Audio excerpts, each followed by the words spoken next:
जय हिंद फ्रेंड्स।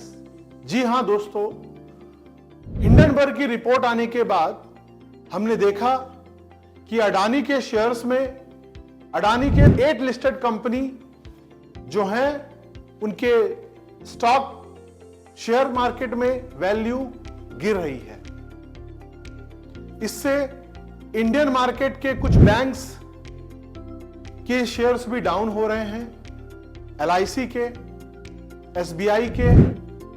तो क्या ये हिंडनबर्ग की रिपोर्ट आने के कारण अडानी के शेयर गिरने के कारण है? जी, कुछ इफेक्ट इसका पड़ रहा है, बट पूरा इफेक्ट इसका नहीं है। कैसे, मैं बता देता हूं।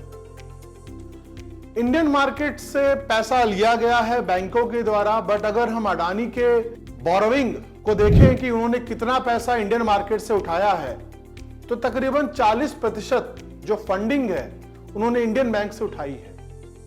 और खास तौर से जो हमारे प्राइवेट बैंक्स हैं, फंडिंग प्राइवेट बैंक से जो उन्होंने उठाया है वो तकरीबन 11 से 12% के करीब है।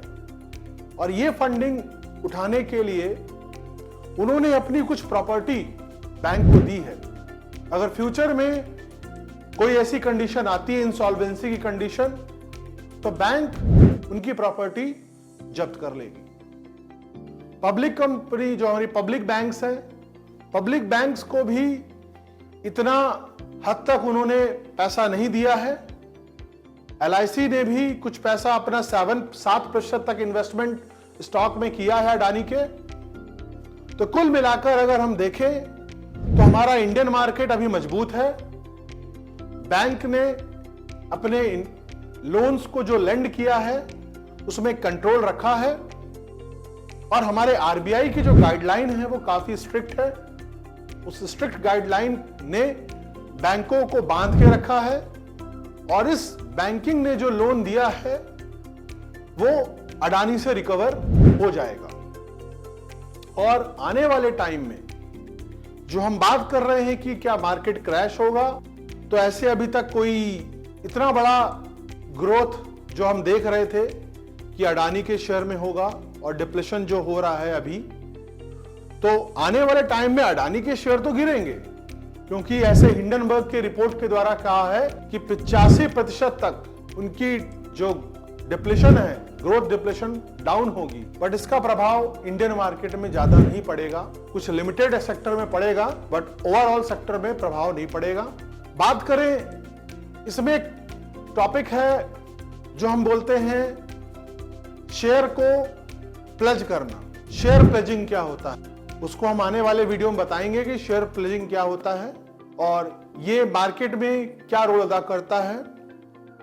अब इस रिपोर्ट्स को हम स्टडी करेंगे और आपके नॉलेज को, शेयर मार्केट की नॉलेज को अनलॉक करेंगे। इस रिपोर्ट में जो भी हमें डिसाइड बताया था बता दिया। और अभी अडानी के द्वारा एक मीडिया स्टेटमेंट आया है कि जो भी रिपोर्ट्स हिंडनबर्ग के द्वारा लाई गई है वो सही नहीं है, मिलिशियस है, सही फैक्ट नहीं है। तो ये उनकी तरफ से स्टेटमेंट आया है, बट ये स्टेटमेंट लोगों का विश्वास नहीं जीत पाएगी। जल्द ही कंपनी को कुछ ऐसे एक्शंस लेने पड़ेंगे जिससे इन्वेस्टर्स का भरोसा बढ़े। और उम्मीद है कि एक बार और अडानी ग्रुप ग्रो करेगा। Thank you friends.